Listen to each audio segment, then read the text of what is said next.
Thank you. Hi everyone. My name is Florian. I'm working as a software engineer at Facebook. And tonight I want to talk to you about something that I really like since a long time. It's creating applications. Not simple applications, but complex applications that really provide values to the user and that allow people to create things or compute things that they weren't able to do before. So it's something that I really like. And there is another thing that I like, it's video games. That's why I created an open source project called GDevelop. It's a cross-platform game creator where people can create their own games. And by people, I mean anyone, because there is an editor for the level of your games. And then there is some kind of visual programming that I will show just after that allow anyone to jump in and start to create the rules of the game. At the end, the games are outputted as HTML5 games. So it's a software that I created all in C++ back in the years. And this is what it looked like. So you can see that it's an interface where there is the objects on the right that are living on the scene. And on the middle, there is the level of your game. And I'm going to show you the visual programming I was speaking about by showing how to add a button, this button that you can see on the middle, in the middle of the screen, and to have the platform that is on the right to go up in the air so that the player can jump on it and then go through the level. So if we look at it, I'm putting the new object and I'm going to the events. Events are like conditions and actions, like if-then, that are launched by the game engine. So here I'm adding a new condition so that the player, when there is a collision between the player and the button, then I will trigger two actions. The first action will be an action to change the animation of the button so that the animation will go from 0 to 1. The animation 1 is the one when the button is pressed. And I will add another action, which is a force on the platform so that the platform goes up in the air. So I'm choosing the platform, putting a force on the Y axis, and then I can just preview the game. An HTML5 game is generated, and I can play to it, and yeah, that's working.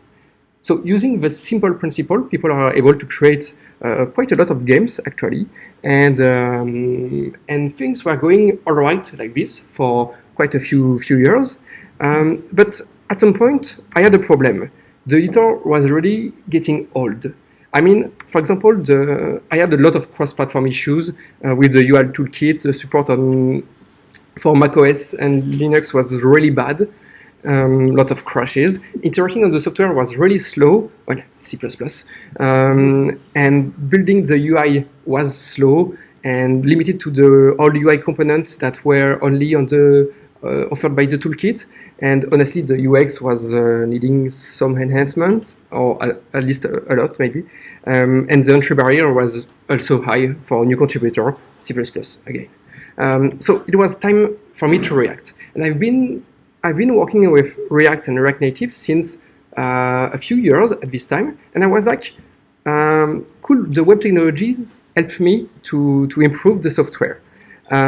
So React is perfect for making complex UI. Or is it really? Can we have, for example, a list of trees of hundreds of elements, dynamic panels that you can move on screen, visualization in 2D or 3D, nested dialogues, drag and drop, search, and color pickers and tabs and file trees, and a lot of things that are really needed when you're creating a complex application like a game editor or something that is going a bit beyond the simple forms that we can sometimes do. So in another way, can we make ambitious application using React? And same for JavaScript. It's perfect for most application, but what if we have already a native code base? I have a lot of line in C++, including things that were quite complex, like a parser for mathematical expressions, and all the tooling that was converting the games from the engine to the HTML5 game. And we can also think of things like simulation, computation, or everything that need performance.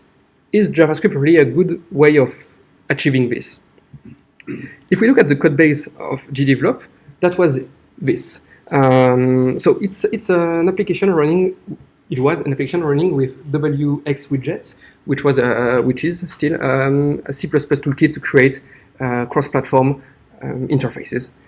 And there was the core of the software, which is all the C++ classes that are allowing to to manipulate a game, to say that we have objects and we have this list of objects, we have the level, we have the events, and all the classes that are taking all of this game structure and putting and outputting the HTML5 game. So that's the core of the software, and there was, of course, the graphical interface and all the interaction with the file system. So I was like, maybe we could replace all the graphical interface by React. And the file system could be some Node.js or browser adapters to simulate a file system. And we could run it on Node.js or on Chrome maybe, or maybe in Electron, so that we have both Node.js and Chrome in the same application. And so the only missing part is how to reuse the C++ code base. If we were using Node.js only, it would be fine because we could compile C++ and have a native module. Well, it's a bit complicated. But now what we could use is WebAssembly and have a library that the React.js interface can use to control the game and even output a real game. For those that are not familiar with WebAssembly, it's a low-level language that allows to run native-like, assembly-like code on the web, and it's running in Chrome, Safari, Firefox, and even Edge, I think. So it's running everywhere, basically, even on your phones. The only thing is that you have to compile things to WebAssembly. You're not writing WebAssembly. So writing WebAssembly, you have multiple solutions to do it. The one that I've used is Emscripten. It's a C++ or C to JavaScript compiler, well, now to WebAssembly, that is taking your C++ code base and compiling it to WebAssembly. I will show how I did just after. You have also other things like, for example, Rust is able to compile directly to WebAssembly, and I think that there are other languages that can do it now. And there is even some language specifically done for WebAssembly, like AssemblyScript. It's really interesting. It's a language that is based on TypeScript, but that compiled to WebAssembly. So of course you have to type everything, and it's really low level. But if you want to do something like EV computation or something that you could write in TypeScript using number and floats, well, that could work, and you can get something that is running almost as fast as native code. So in my case, I used Emscripten. To use it, well, it's not that complicated. It takes a bit of time, but basically you clone the SDK and you install and activate all the latest SDK. And then you're getting something called EMCC, which is a compiler that has the same interface as GCC or Clang, which are, the two major C++ or C compilers. And so you can basically take your existing project, replace the compiler GCC or Clang by EMCC, and at the end you'll get something that is a WebAssembly module. And for larger projects, well, that works the same. Things like Automake or CMake, which are build toolchain in C++, can be used. So at the end, you have a WebAssembly module that is more or less running. So that's a good first step. Then you need to expose all the classes that are living in your C++ or in your other language that are living, and to make them accessible from JavaScript. So how to do it? Well, if I take the example of my project, we have, for example, an objects container. That's the list of objects that was on the right on my first demonstration. And you can insert an object, get an object, and you have a layout. So it's the scene where objects are living. And you can, for example, set the name and get the name, and it's extending objects container, so it can also have a list of objects. So starting from this, we'll write some bindings using a special language called WebIDL. There are multiple ways of doing bindings. I went for this solution because it was the one that was the basic one, and it's a tool that is delivered with Emscripten. So you write your interface in this language, and Emscripten the tool will create the glue code that will interface between JavaScript and the WebAssembly. So that means that there will be a fake JavaScript class containing the same methods that you declared here, and that is calling into the C-like function of WebAssembly. So what it looks like this. You instantiate your module that you're requiring from WebAssembly, and then you have GD here, or whatever the name of your module is, and you can instantiate new classes or objects or whatever, and then call methods on it, and that's working well. It's working well because primitive types are automatically converted. So if you pass, even a string is converted to a standard string in C++, and all the numbers are converted to int, floats, or double. So it's on the mscripten page. Object references are converted to pointer or references. So it's mostly what you use already in C++. And the standard output is also binded to console.log. So that means that if you run your code in WebAssembly, you will likely see in your Chrome debugger that you can see the output of your C++ code that is running. So that's running, and you can even use the objects directly in your console, but it's WebAssembly that is running behind the scene, which is quite impressive the first time it's working. So a few things to know. Memory management requires care. I say that because when you create a new object, you have to destroy it, because JavaScript doesn't have destructors, meaning that when your object goes out of scope, the JavaScript object is deleted, but not the WebAssembly part. Let me explain. If I console.log the layout, so that's an object that I've created, I only have an object, a JavaScript object, containing a pointer to a memory in the WebAssembly world. So the WebAssembly memory is just a large array, more or less. And inside, you'll see that you can find somewhere in the middle of all the bits that your object is living there. Much like it would work as a C++ program that is writing in memory. And if I just delete if I just make my object goes out of scope, then the thing will stay in memory. I have to call destroy to really erase the memory and call the destructor in C++ to free the memory. So in React, you have to be careful, and for example, you can create an object on the component did mount, and when the component is unmounting, you can destroy the object. That's the simplest thing to do, but you still have to remember to do it. Or you can use an effect hook. Don't forget about the array. Another thing to know is that output files can be really large, like 3 megabytes for GDevelop. Honestly, I don't care at all, because it's a large application, and I'm willing for user to wait a few seconds before it's loading. Plus, with gzip, it's like maybe 1 megabyte, so it's a few large images. That's fine.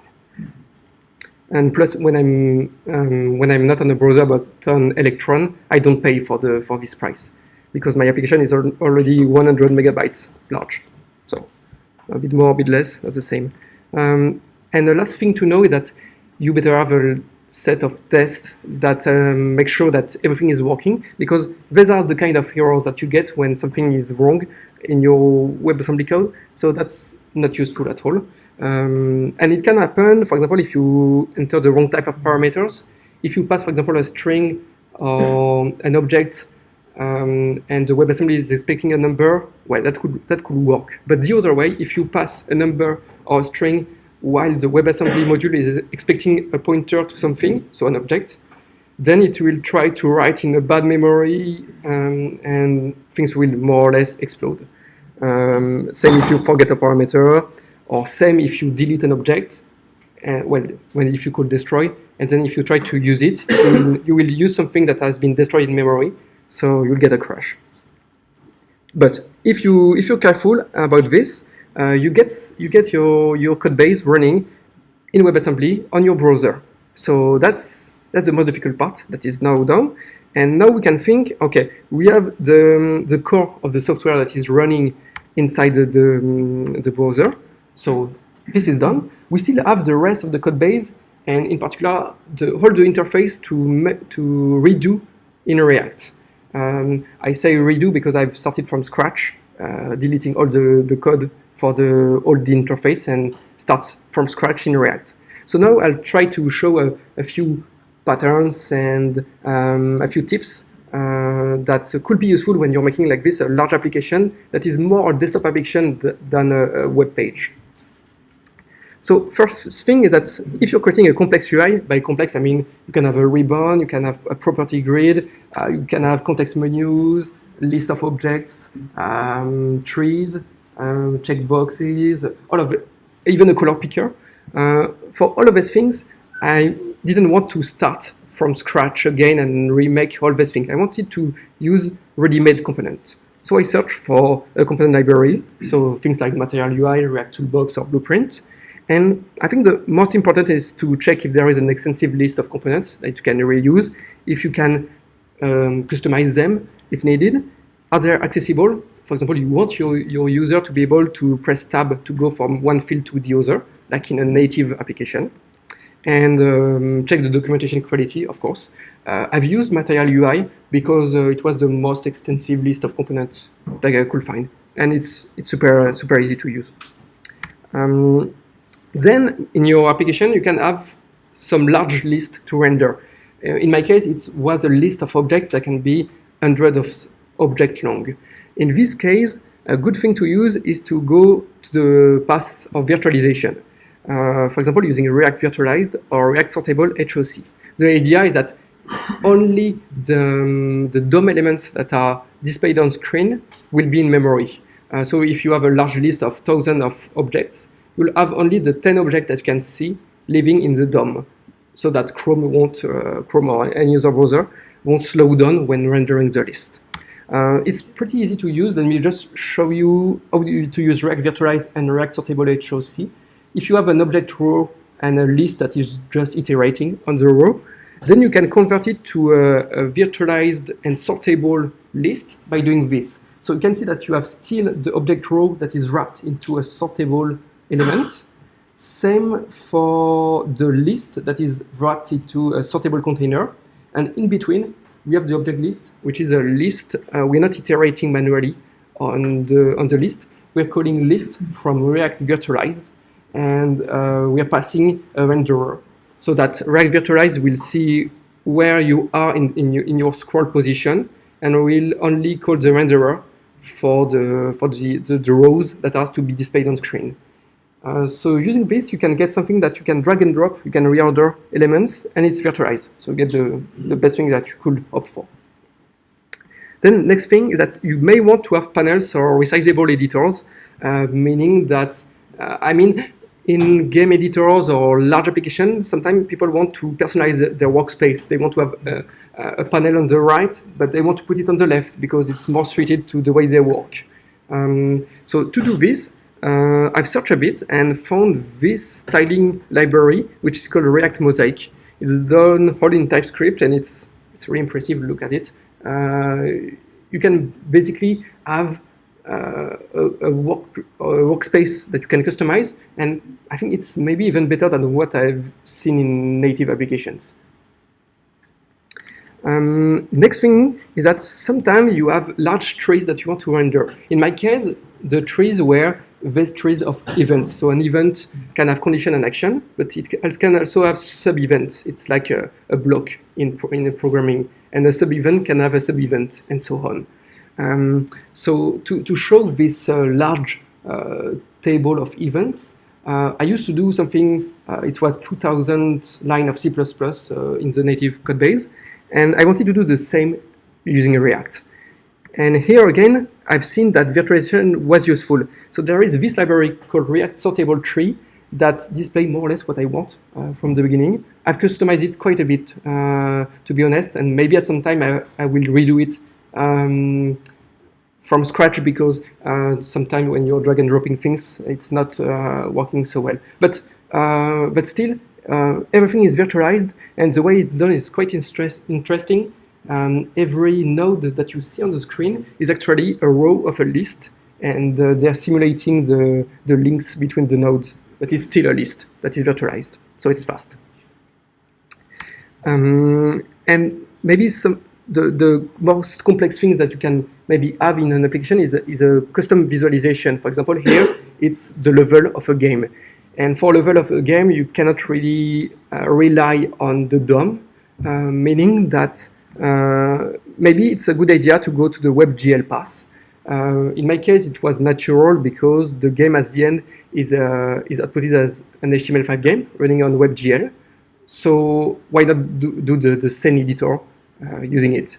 So I've used a library called pixie.js, which is a really performant and easy to use library. It was inspired by how it was done in Flash back in the days, but now it has evolved quite a lot. And there are other really good library like Phaser, it's a game engine, and 3.js for doing 3D rendering.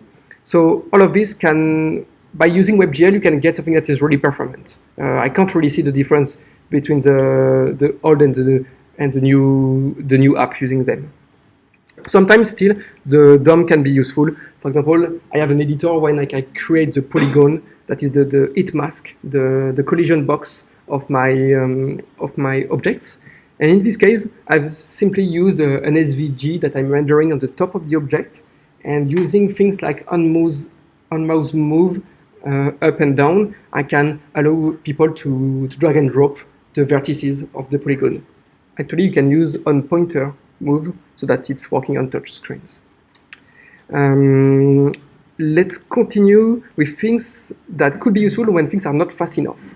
So it's easy to run into performance issue still, and one of the first things to do when your application has this laggy feeling is to profile the rendering of your components. So using the React profiler, it's quite easy to see when you're doing an update, when you're clicking on a button, all the components that are re-rendering on your page. And for example, here I was closing the project manager. It's a panel that is on the left.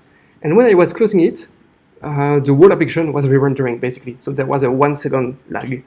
And so it's quite easy to see everything that is colored is something that will be re-rendered. And my project manager was only this part of the application. So that was the rest of the application that was re-rendering. The solution was fairly easy, using short component update or memoization. Then you'll make sure not to re-render things if the props have not changed or depend on your condition. So in my case, I was checking that when the project manager was closing, it wasn't changing really the state or anything. So using a pure component, I could stop the re-rendering.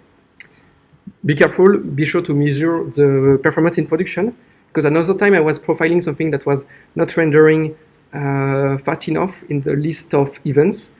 And when I built for production the app, it was super fast, like a few milliseconds compared to 1 second when I was developing. So make sure to be in production.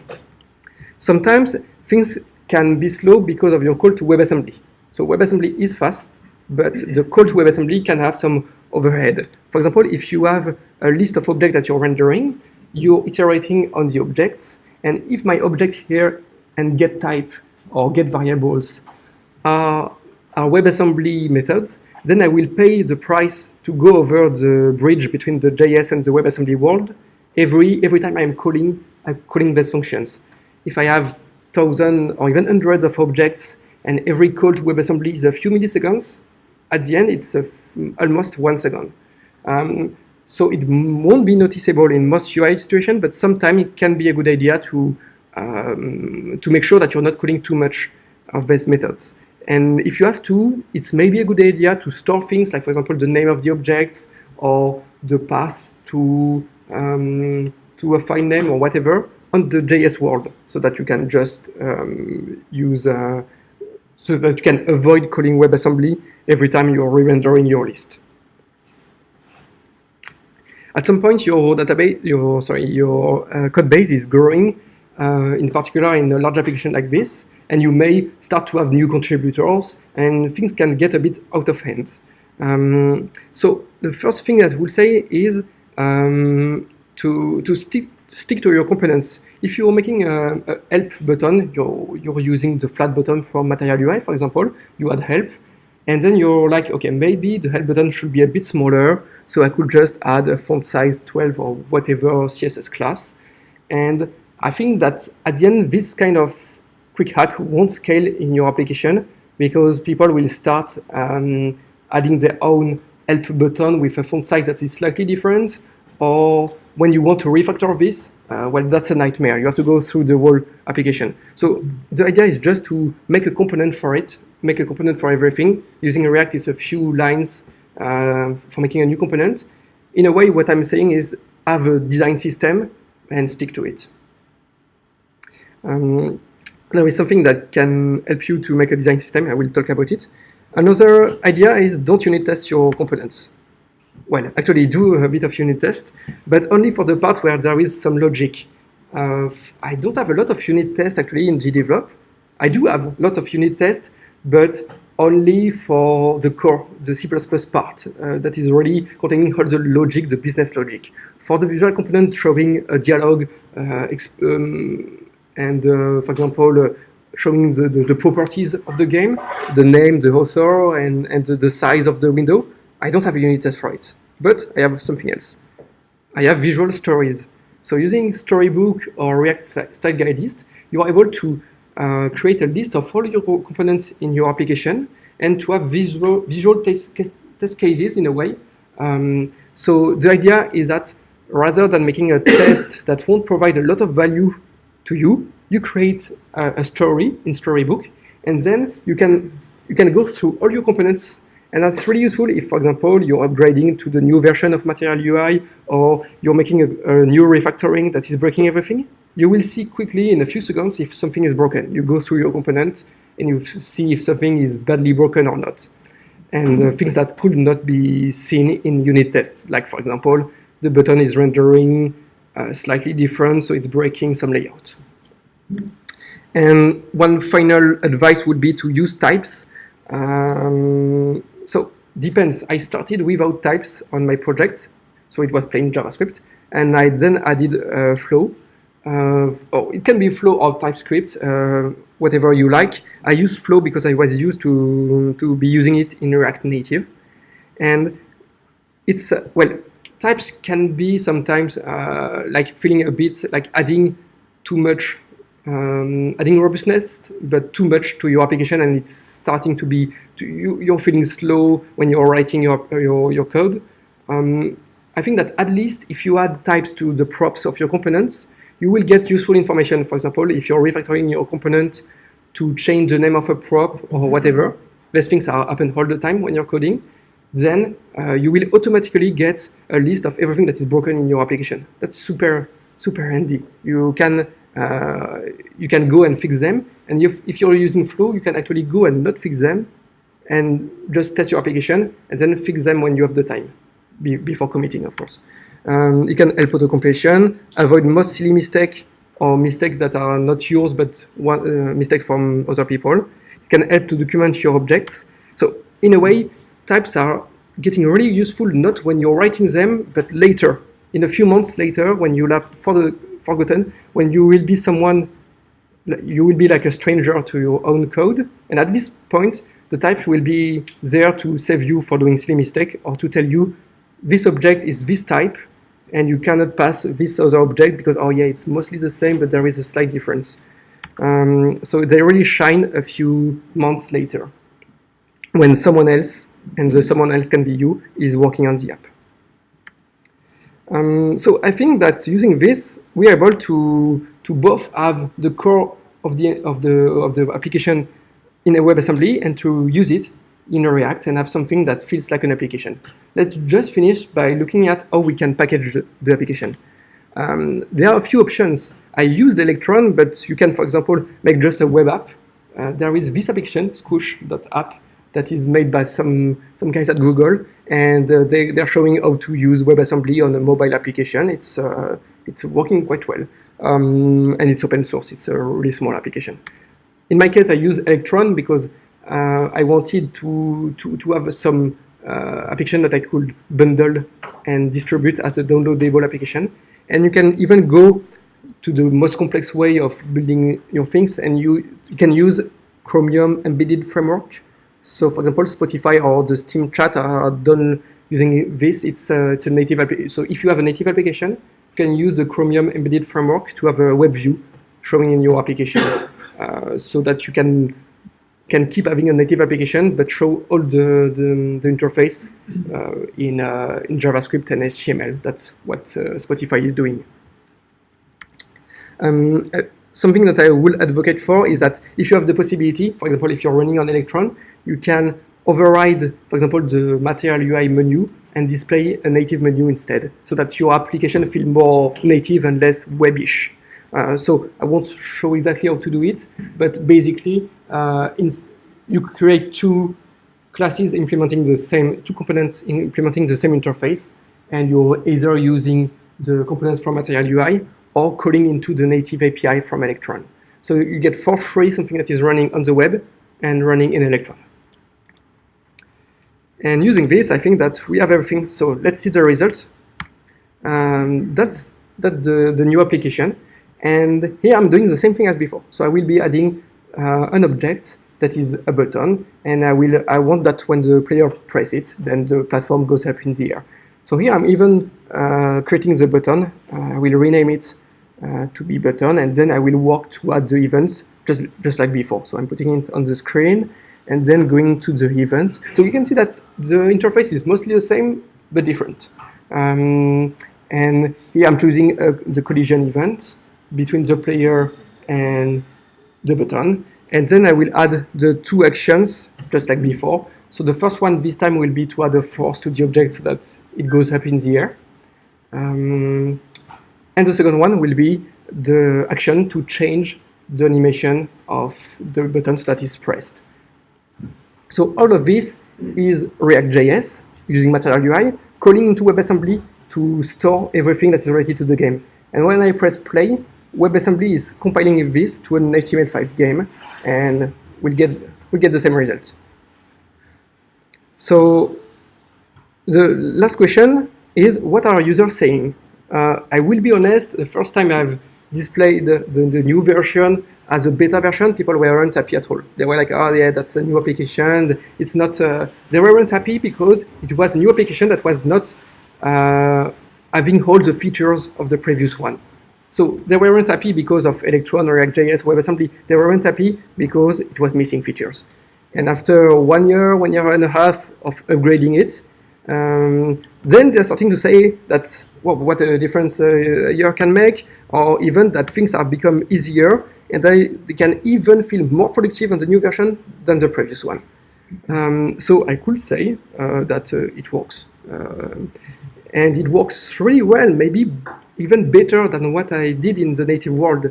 Because now I can iterate ultra fast on my application. It's using React.js, I have Storybook. So in 1 second, I can see the change I have done to a component.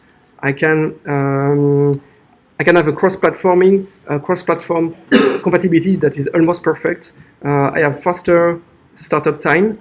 It's like maybe 2 seconds to launch the software, auto updates, more contributors. We can even try it online, so that I can launch the application online and see, okay, try it. It's taking 2 seconds, 3 maybe, to load. And maybe later I can port it on phones or tablets. So yeah, that's it. Feel free to ping me if you want to speak more about something that I told.